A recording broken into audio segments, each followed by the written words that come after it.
Communication from the Chair. Your Excellency, the President of the Republic of the Gambia, Mr. Adama Barrow, former Vice Presidents of the Republic of the Gambia, my Lord, the Honorable Chief Justice of the Gambia and Justices of the Superior Courts, Honorable Deputy Speaker, and all honorable members of this august Assembly, honorable former Deputy Speakers and members of the National Assembly, honorable Cabinet Ministers here in present, Chief of Staff, Office of the President, Secretary to Cabinet and Head of the Civil Service, Permanent Secretaries and Heads of Institutions, members of the Diplomatic and Consular Corps, regional governors, Lord Mayors and chairpersons of area councils, service chiefs, leaders of political parties, senior government officials, vulnerable religious leaders, distinguished invited guests, the press, and all other protocols duly observed. It is my singular honor and privilege to welcome His Excellency, the President of the Republic, Mr. Adama Barrow, to this hallowed chamber for the delivery of the 2026 State of the Nation Address in accordance with Section 77(1) of the 1997 Constitution and Order 24(1) of our standing orders. Honorable members, we are here together as a nation to witness a significant event in the life of our democracy. That's the President's State of the Nation Address. His Excellency, the President of the Republic of the Gambia, is here today to attend and address a sitting of the National Assembly on the condition of the Gambia, the policies of the government, and the administration of the state for the 2026 legislative year. This occasion remains one of the most important in our constitutional and democratic calendar, as it provides the head of state with a platform to update the nation through its elected representatives on the general state of public affairs, government policy direction, and national priorities. Honorable members, this address is not merely ceremonial. It is a vital instrument of accountability and transparency. It offers this Assembly the basis upon which we will exercise our legislative oversight responsibilities in the interest of the Gambian people. Your Excellency, as you present your address, this Assembly stands ready to carefully consider the policies, programs, and legislative priorities outlined therein. We remain committed to the constructive engagement guided by the principles of good governance, the rule of law, and national development.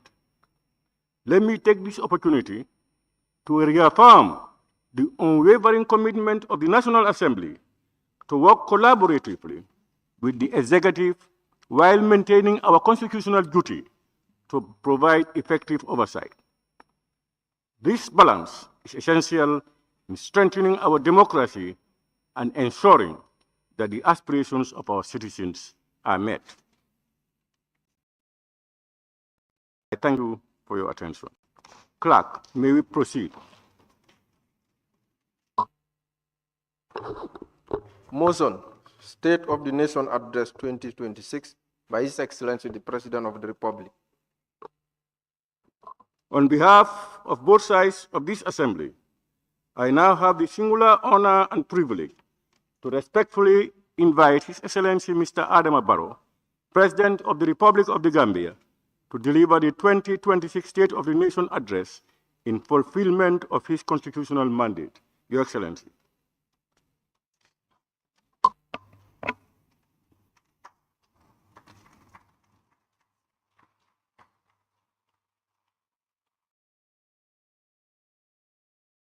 Honorable Speaker, honorable members of the National Assembly, My Lordship, the Chief Justice, and superior judges, former Vice President here present, Excellencies, members of the diplomatic and the consular corps, distinguished guests, ladies and gentlemen. In accordance with Section 77(1) of the Constitution, it is my singular honor and delight to deliver the 2026 State of the Nation Address before this Honorable Assembly. Recognizing that this is the final State of the Nation Address for this 5-year presidential term, the address comes at a defining moment in our national journey. It has come at a time when Gambians are reflecting on the progress made this far and currently preparing to make important decisions on the future of our country. Since 2017, our nation has traveled a demanding but determined path. Democratic renewal through economic recovery to institutional rebuilding and national stabilization.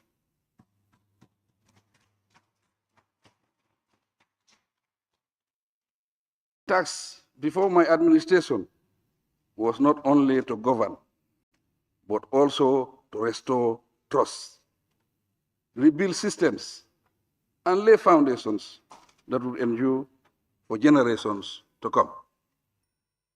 Over the years, our policies and programs have consistently been guided by strong planning frameworks and informed roadmaps to design and steer national development initiatives and accountability mechanisms.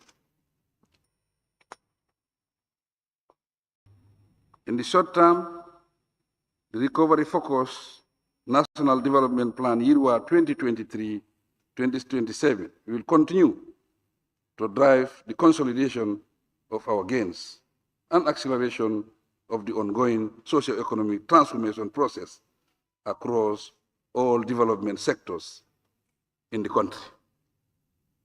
Briefly, this address provides a concise account of my administration's major achievements, though provoking challenges and strategic gains to protect and build upon as we move forward. These issues are thematized, beginning with the state of our economy.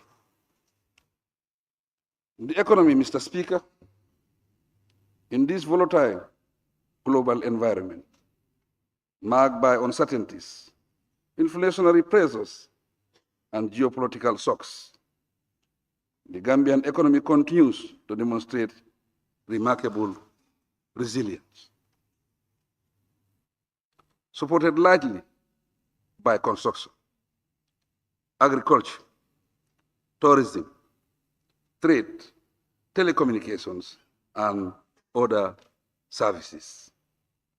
Real GDP growth was estimated at 5.9% in 2025, compared to 5.7% in 2024.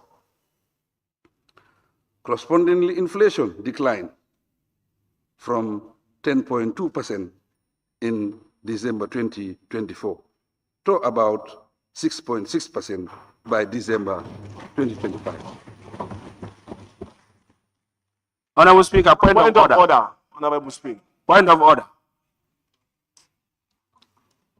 Who is standing on a point of order? Fonyi Councillor. Fonyi Councillor, may I hear your point of order? Yes, Honorable Speaker, 17F. Clapping shall not be permitted in these chambers. At the top, they are clapping. So that's what I'm sending as an order. Thank you. He's out of order, honorable members. You read the wrong one. Honorable members, please, as much as possible, let's try not to disrupt the proceedings. Yes, Honorable Member for Lower Fuladu, Lower Salum, rather. Thank you, Honorable Speaker, for giving the floor. In fact, the member for Councillor rose a point of order 17F. In fact, the member is out of order because of the anger that is in him. In fact, Honorable Speaker. Honorable Speaker. Honorable Speaker. Can you sit down? In fact, Honorable Speaker, I said 17H. Honorable, I don't said honorable. you see, Honorable Speaker, honorable members, honorable members. free your mind. Who's that honorable member sitting at the Honorable Speaker, I said 17H. H. Honorable member for Kiang West. Honorable Speaker, Honorable member for Kiang West, please stop talking to honorable members across the floor. You address the speaker. Honorable member for Kiang West. Kiang West.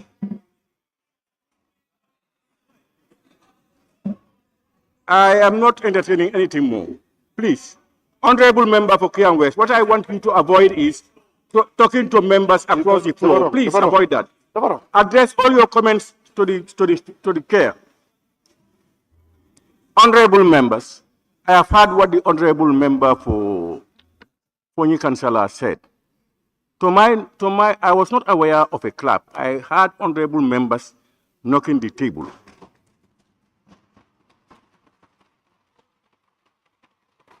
So can we please allow His Excellency the President to continue his address? And as much as possible, let's try and avoid unnecessary disruption of sessions. Please, Honorable Your Excellency. Your Excellency.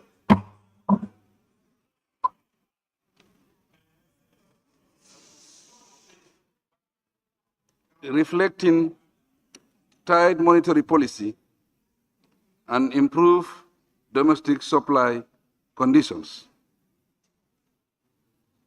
The 2026 budget projects a total revenue and grants of $50.3 billion,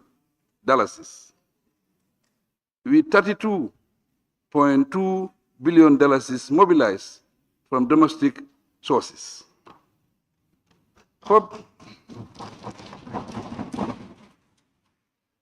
Public debt projected at 68.8% of GDP in 2026 has been stabilized and placed on a sustainable downward path.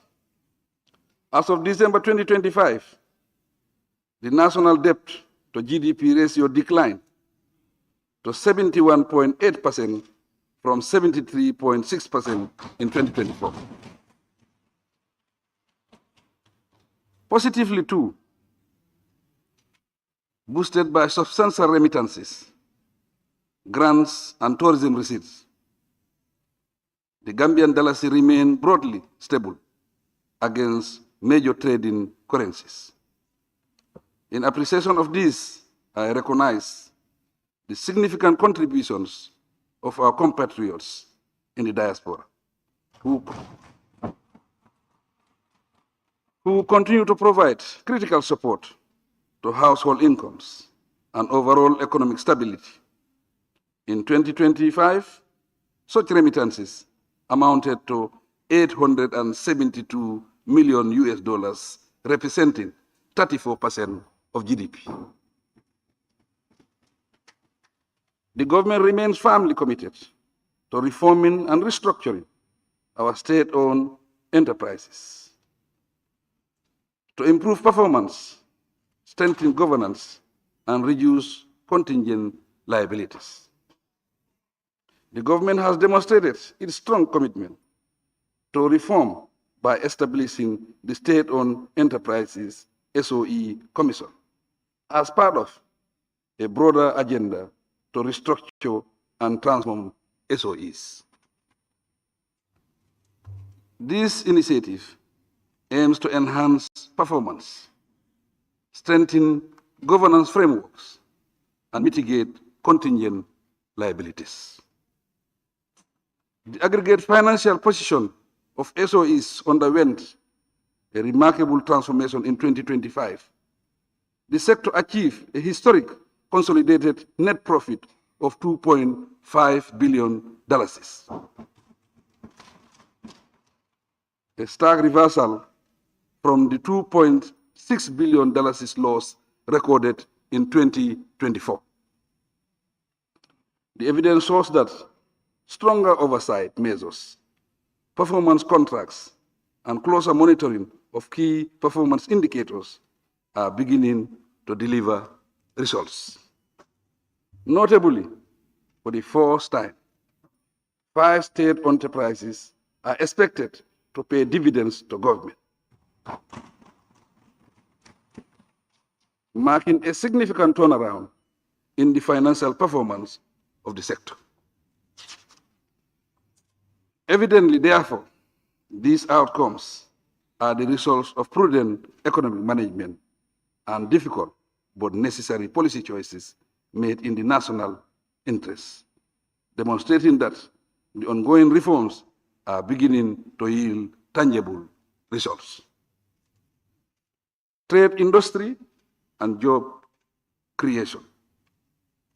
Mr. Speaker, to transform our economic structure, we are investing in industrial parks, urban agricultural hubs, and special economic zones, those moving the Gambia away from raw exports towards value addition, manufacturing, and exports. In 2025, we strengthened trade governance competition and regional integration to support inclusive economic growth.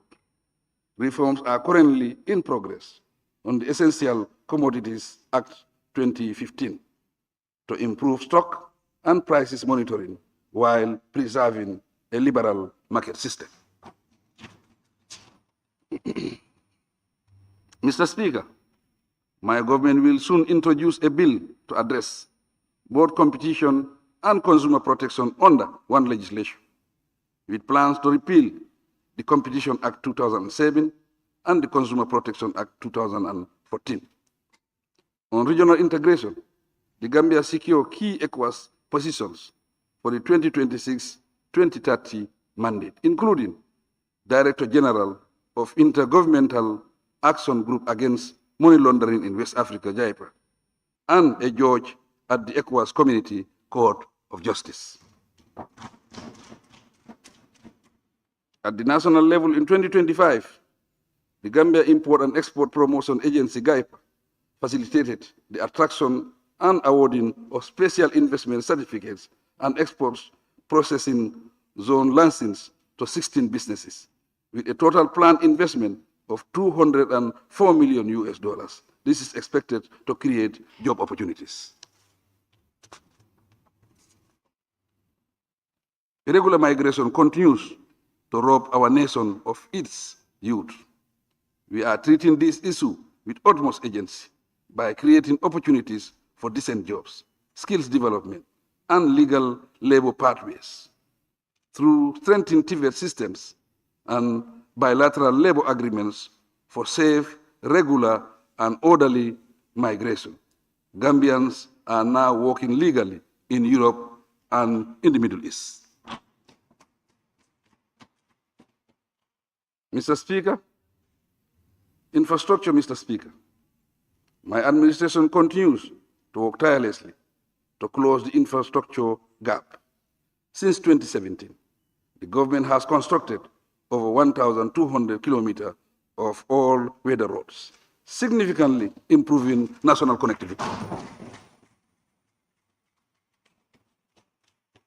In 2025, the 84-kilometer Nyomi Hakalan Road was inaugurated,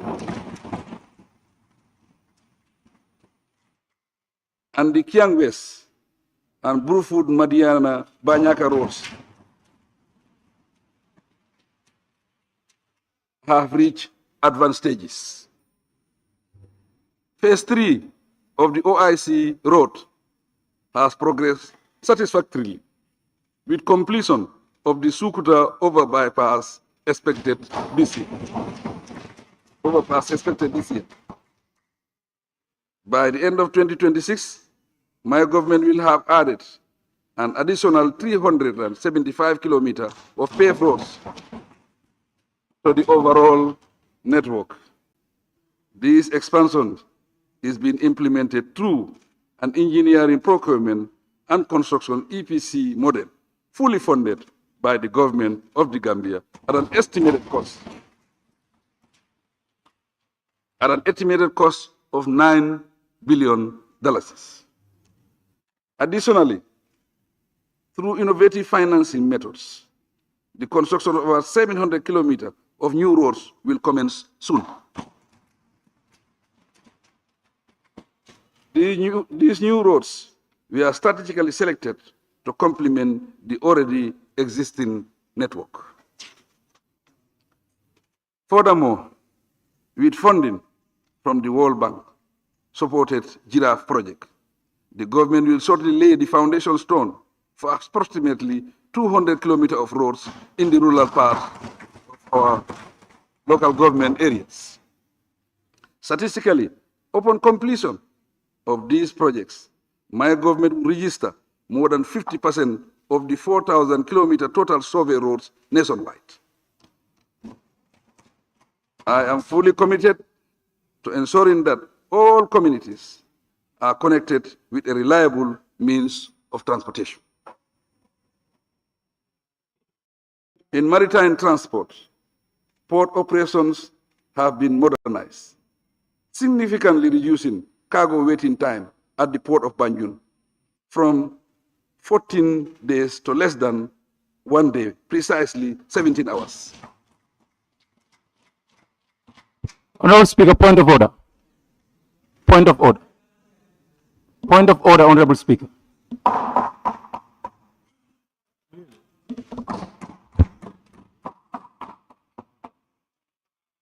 Honourable Member for Kiang West. Order 17H. 17? Order 17? H. Yeah, go ahead. Clapping shall not be permitted in the chamber. Honourable Speaker, we still insist that the rules of this House be respected. This is a rule that clapping is not permitted in this chamber, and people are still clapping. Please, can you put the House to the order?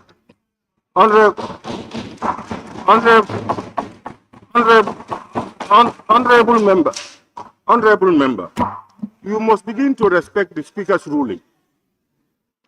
If you want to challenge my ruling, you have to put in a substantive motion. I am saying that I have not had clapping. I am saying, when we hear it, we call your attention. We have it. When we hear it, we call your attention. Honourable member for Kiang West, you are talking about order, and you are out of order yourself by agreeing with the... You are out of order. You are out of order. Honourable member, sit down, otherwise we will go outside. If you don't want to listen, we will politely ask you to go. Please sit down. Honourable members, you see, honourable members, please, it is easy to identify people out of order when you yourself, you are going out of order. Before you ask people to be in order, make sure you yourself, you are in order. Please, let's avoid unnecessary disruptions. Your Excellency, please.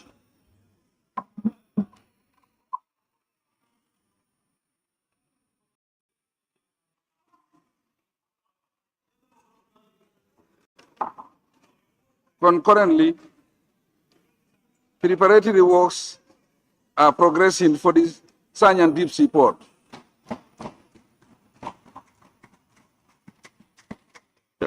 Honourable members, if you don't want to listen, you can go, you may want to go out.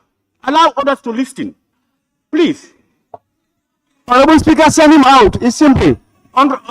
Honourable. Honorable, don't sit on the floor and be talking to the speaker without permission. Please.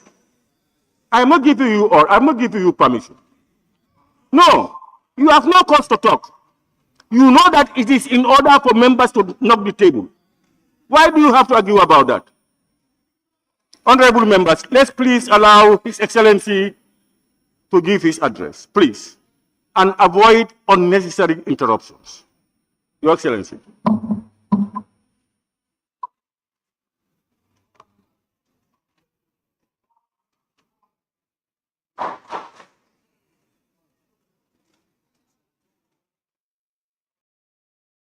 Concurrently, preparatory works are progressing for the Sanyang Deep Sea Port ahead of the commencement of construction works this year. Maritime services will be further strengthened with the recent delivery of an eco-friendly ferry. The arrangement will reduce waiting time and ease traffic flow from Banjul to Bara.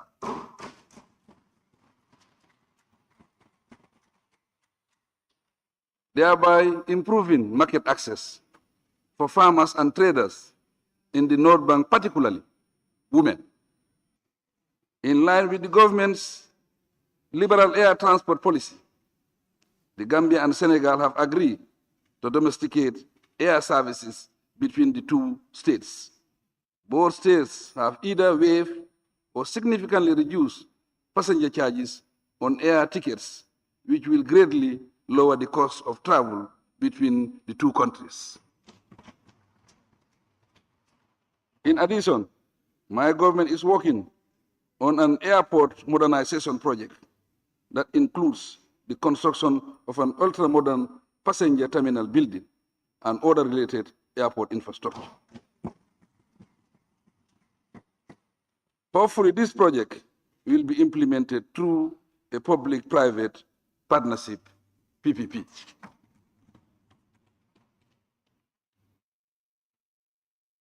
Land administration and regional governance.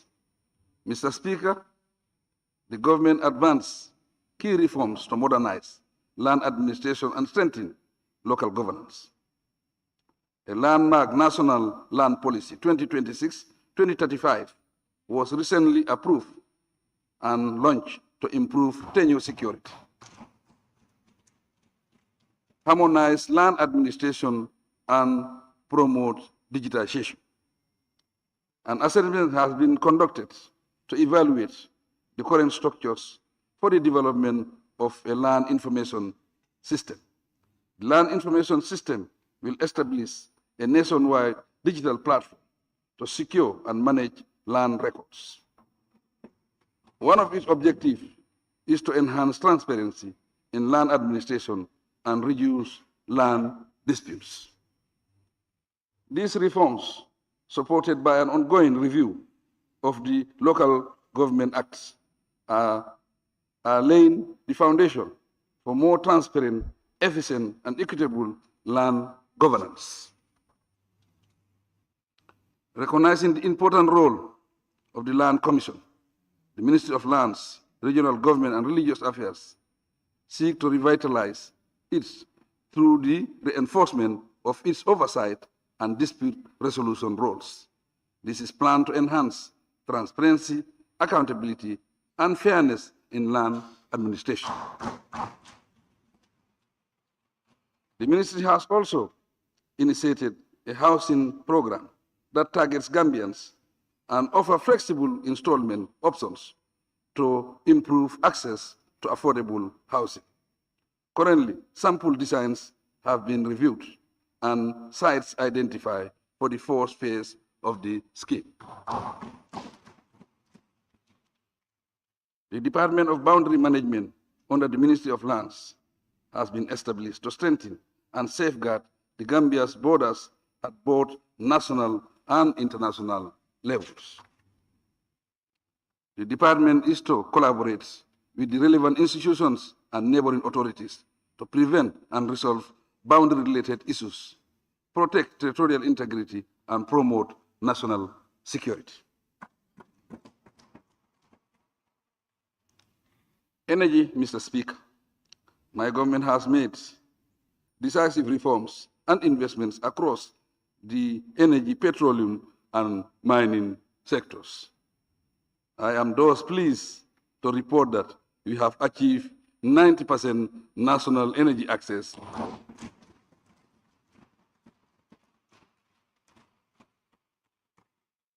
and remain on course to attain universal access by the end of 2026. To fast-track this objective, my government has allocated $397 million in the 2026 budget to expand electricity services to the remaining unelectrified communities. In addition, as part of the modernization efforts of the National Electricity Network, we have completed and commissioned the country's first 225 kV transmission line. Together with a state-of-the-art national control center, these investments support our universal access program, which is projected to be achieved by end 2026, ahead of the global 2030 timeline.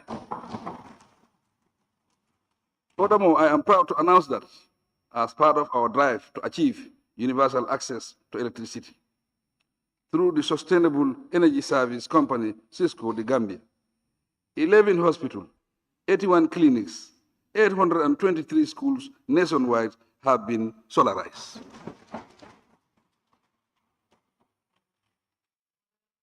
While the significant gains in access are to be celebrated, we recognize the financial constraints to access that many households face.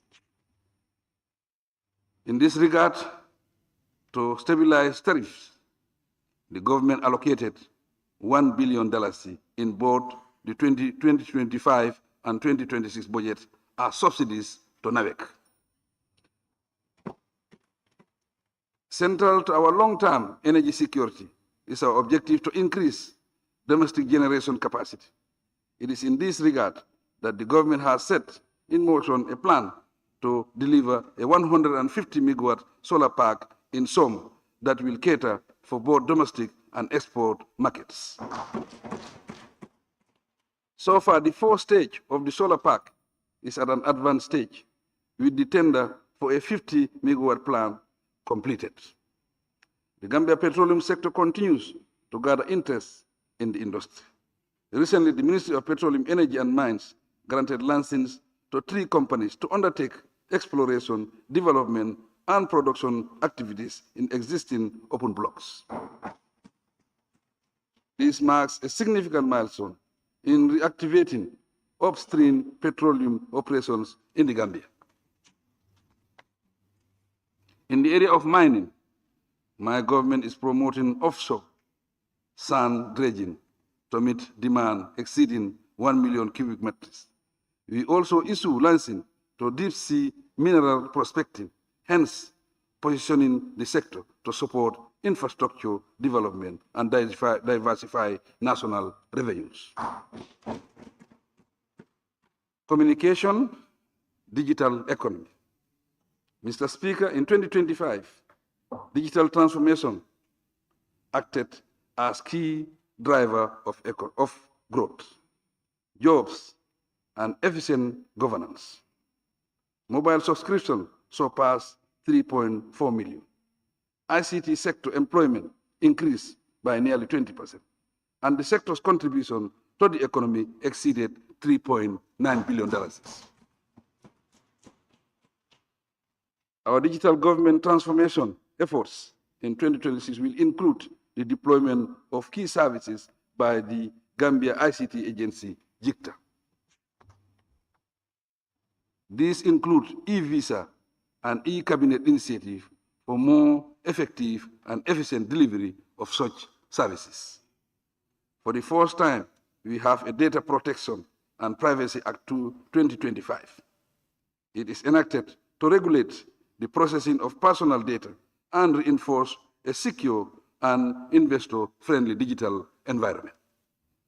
The SOE reform agenda is ongoing, with GAMTEL and GAMCEL identified as key institutions. A bill operate transfer BOT, public-private partnership for GAMTEL is expected to mobilize $50 million US. This will be used to modernize, upgrade, and expand the core backbone and last-mile infrastructure, enhance competitiveness, and maximize revenue growth. In line with the right-sizing exercise of the staff, implementation of the social plan is well advanced. 642 staff members have exited after their full compensation payments. The remaining phases 3 and 4 are expected to be finalized by end March 2026. In striving to modernize public broadcasting, the government has reached an advanced stage in finding a private partner for Digital Gambia Limited to facilitate our transmission from analog to a digital system. Similarly, GRTS radio signal has been put on satellite, thus achieving nationwide radio broadcasts and beyond.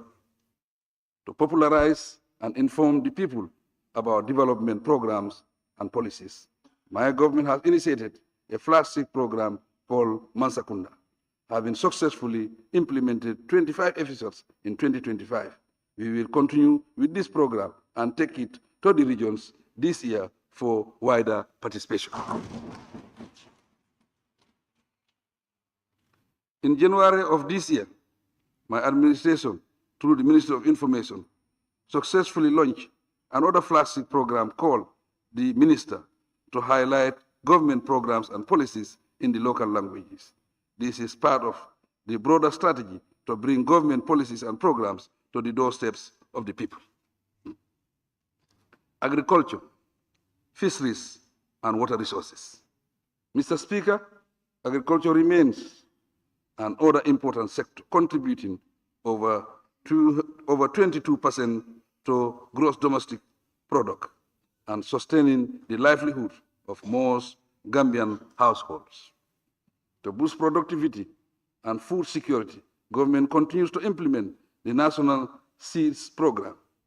Through it, over $703 million have been allocated towards seed and fertilizer subsidies and expansion of agricultural credit by an estimated 20%. The government also provided $300 million to recapitalize the National Food Security Processing and Marketing Corporation. The crop production recorded strong gains, with total cereal output rising from 124,337 metric tons in 2024 to 131,798 metric tons in 2025. This includes an 11% increase in millet, 9% increase in rice production to 57,225 metric tons, and 5% increase in maize production. Cash crop production also strengthened, with groundnut output increasing by 16%, from 52,642 metric tons in 2024 to 61,043 metric tons in 2025. The yield prompted a government-backed $2 billion intervention to purchase up to 50,000 metric tons during the 2025-2026 trade season. Productivity and resilience were further reinforced through the procurement of 189 tractors and 20 rotavator boards, expanded irrigation, and strengthened livestock health systems. This support includes increased vaccination coverage and positioning the sector for sustained growth, food security, and rural income stability. Mr. Speaker, my government also make major achievements in water and fisheries management to strengthen sustainability, resilience, and livelihoods. To improve access to clean drinking water, in hard-to-reach areas. For instance, my government drilled 110 solar-powered pipe water systems across the country. 68 of these have been completed to serve 142 villages, benefiting about 82,896 people. The remaining 42 are due for completion by the end of the year. To further improve sanitation, over 300 household and public latrines were constructed in rural and riverside communities to prevent pollution of the water table. To promote safe and sustainable water extraction from boreholes, particularly in the urban area.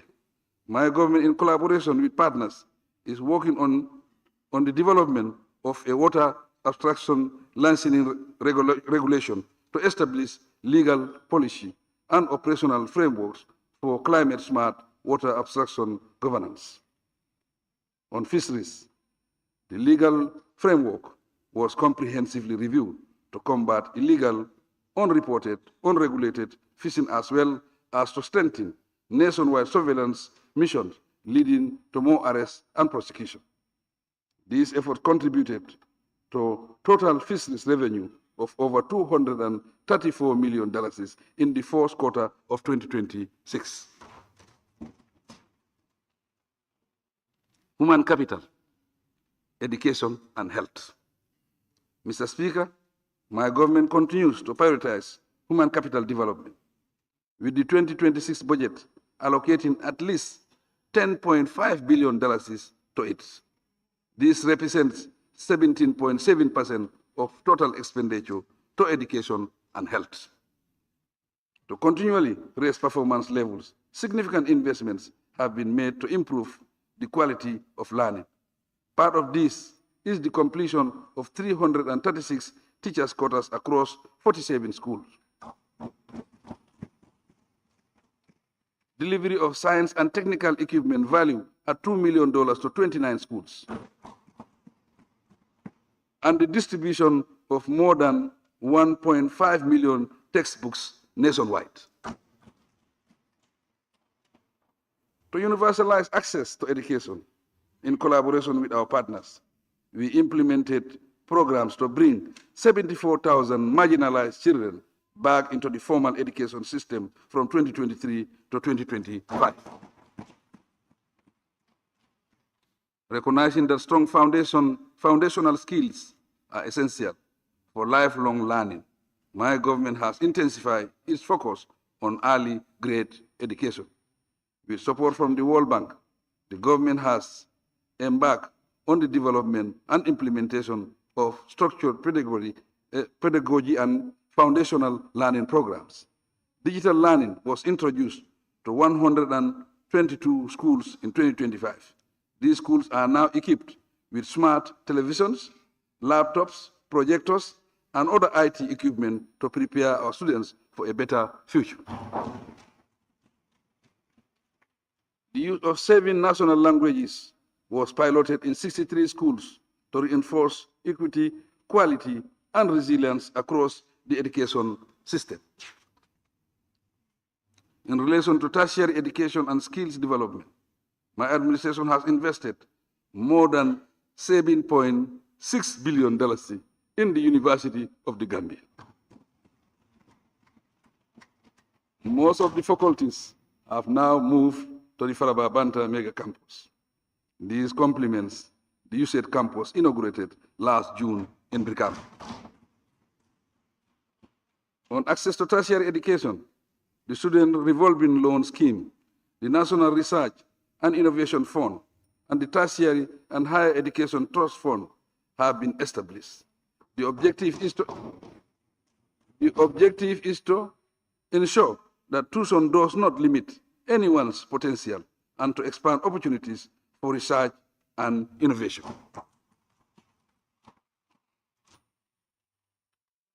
Health, Mr. Speaker. Mr. Speaker, this year, my administration has allocated $3.1 billion to the health sector to support ongoing expansion of primary health care, upgrading facilities, and service delivery improvement. In 2025, major infrastructure investments progressed at the Edward Francis Small Teaching Hospital, Kanifi General Hospital, and regional health centers. Meanwhile, the National Food and Drug Testing Laboratory and the Farato Emergency Treatment Center are in their final phases of completion. As part of efforts to strengthen frontline service delivery, we have procured 52 fully equipped ambulances, 6 supervisory vehicles, 61 motorcycles, 157 bicycles, and 20 tricycles to support immunization, outreach, and emergency referrals. In addition, we will soon establish an ambulance command center for national emergency medical response. At the same time, expanded postgraduate training for health professionals is strengthening the national health workforce and building a more resilient and people-centered health system.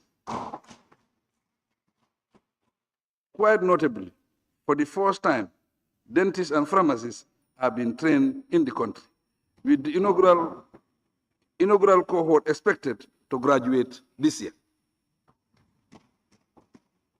Youth, women, and social protection. Mr. Speaker, my government recognizes gender equality and women and youth empowerment as critical enablers for national development. In 2025, drawing on the Women Enterprise Fund, over $12 million was disbursed to 112 women groups. These benefited over 10,000 women. And additionally, 1,702 adolescent girls and young women were also supported through financial literacy initiative. Furthermore, they will receive a grand totaling to $117.2 million after their graduation this year. By utilizing the Social Protection Fund, government is supporting 5,400 beneficiaries of the Family Strengthening Program. They include people with disability, the elderly, orphans, and widows. These vulnerable people receive a monthly cash transfer of $1,000. To support low-income households for improved nutrition and food security, my government, through the NAFA Rice Project, continue to support over 29,000 vulnerable households. This support includes a monthly cash transfer of $1,500 to vulnerable households. Mr. Speaker, tapping into the support to victims of gender-based violence fund, in December 2025, the government assisted 75 survivors. A total of $40,000 was given to each survivor. To prevent delays in administering justice on gender-based violence, a specialized court has been built to be inaugurated in the second quarter of 2026. The Gambia is the 6th country in Africa to establish a court of this nature.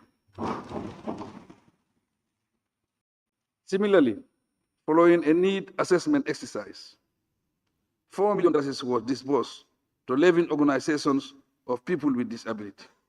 Connected to this, to strengthen social work in the country, a Bachelor's of Arts degree course is now offered at the UTG to train social workers. In the area of child protection, a national children's policy was formulated in 2025 to cover emerging child protection issues. In addition, a national child protection strategy and action plan has been revised and adopted. Alongside these activities, in the establishment of a child rights center at the UTG, the center will offer BSc courses in children's rights and welfare, as well as conduct research on issues related to children. Likewise, a child rights monitoring unit has been established at the National Human Rights Commission. The Commission will work closely with the government and NGOs to monitor matters of welfare and rights of children in the Gambia. Mr. Speaker, youth development remains another priority for my government. Key interventions include youth agricultural training under the Gambia Songhai Initiative, entrepreneurship training under NEDI, and dedicated university programs under the National Youth Service Graduate Program. Governance, justice, and public service reform. Mr. Speaker, institutional reform remains one of the most outstanding achievements of this government. Consequently, we continue to strengthen the rule of law, accountability, and access to justice through far-reaching justice sector reforms. Landmark legislation such as the Election Act 2025, the Criminal Offences Act 2025, and the Criminal Procedure Act 2025 have modernized our legal framework. They have replaced outdated colonial-era laws with right-based contemporary standards aligned with international human rights obligations. These reforms now enhance electoral integrity, safeguard freedom of expression, strengthen protection against corruption, and sexual and gender-based violence. Together, these legislations have reinforced due process across the criminal justice system. Mr. Speaker, significant progress has also been recorded in advancing transitional justice, reparation, and accountability. The government has fully implemented 60 Truth, Reconciliation, and Reparation Commission's recommendations, with 141 ongoing. The Reparation Commissions became fully operational with 7 commissioners sworn in. Government allocated $20 million to the Reparations Fund in 2025, with an additional allocation confirmed for 2026. Concurrently, the legal and institutional frameworks for prosecuting serious human rights violations were strengthened through the Special Prosecutor's Office architecture, the establishment of a special criminal division of the High Court, and ongoing collaboration with regional partners to ensure that impunity for grave crimes is decisively addressed.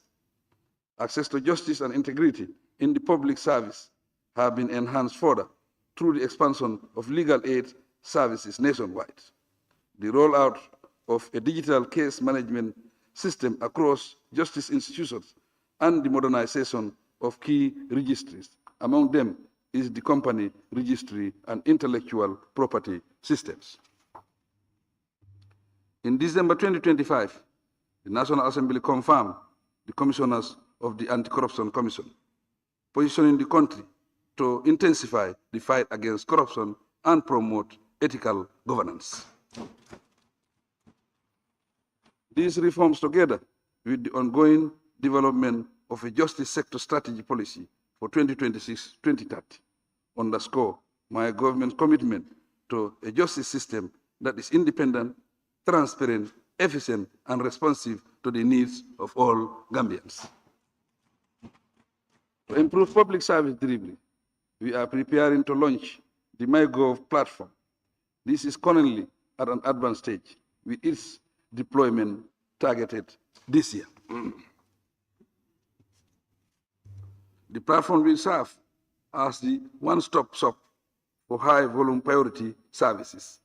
These incorporate birth certification, national identification cards, passports, driver's license, and business registration.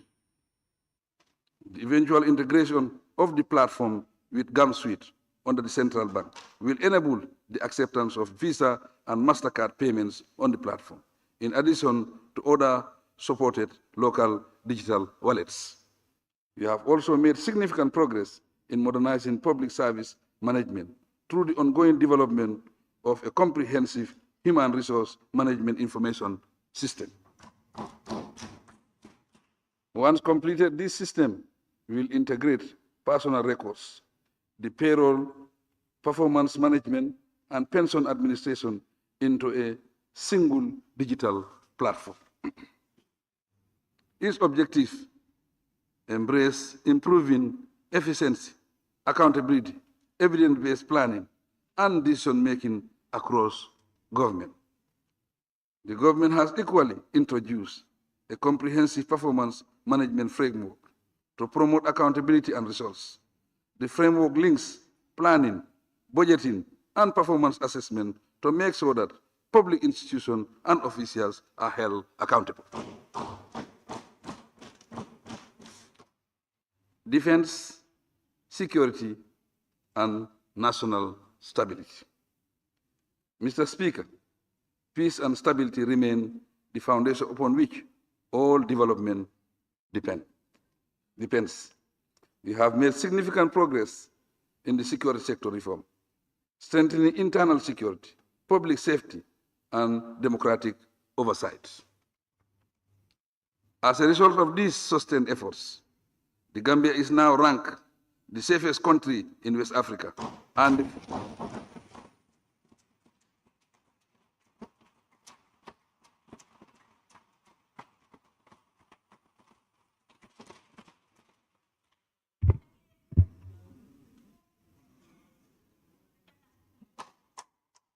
the Gambia is now ranked the safest country in West Africa, fourth safest in Africa, according to Business Insider Africa. This achievement reflects the growing confidence in our national institutions and the unwavering commitment of our security services to safeguarding the country and its people. Law enforcement performance is improving, as indicated by the arrest of a number of dangerous criminals last year. They include fugitives linked to armed robbery, murder, and other high-profile cases, thus suggesting growing efficiency within the security services and raising crime detection trend in the country. In the same manner, border control was strengthened through the rollout of the Migration Information and Data Analysis System and the integrated immigration systems. A major milestone was the enactment of the National Security Council Act 2025, which completed the Gambia's national security architecture to enhance strategic oversight, accountability, and interagency cooperation. Drug enforcement efforts recorded significant successes. Over 1,170 drug-related cases were handled, and the conviction rate increased by about 98%, alongside progress on the establishment of a regional treatment and rehabilitation center. Tourism, arts, and culture. Mr. Speaker, in 2025, the tourism sector recorded 233,113 tourist arrivals, representing a 3% increase over 2024. By the same token,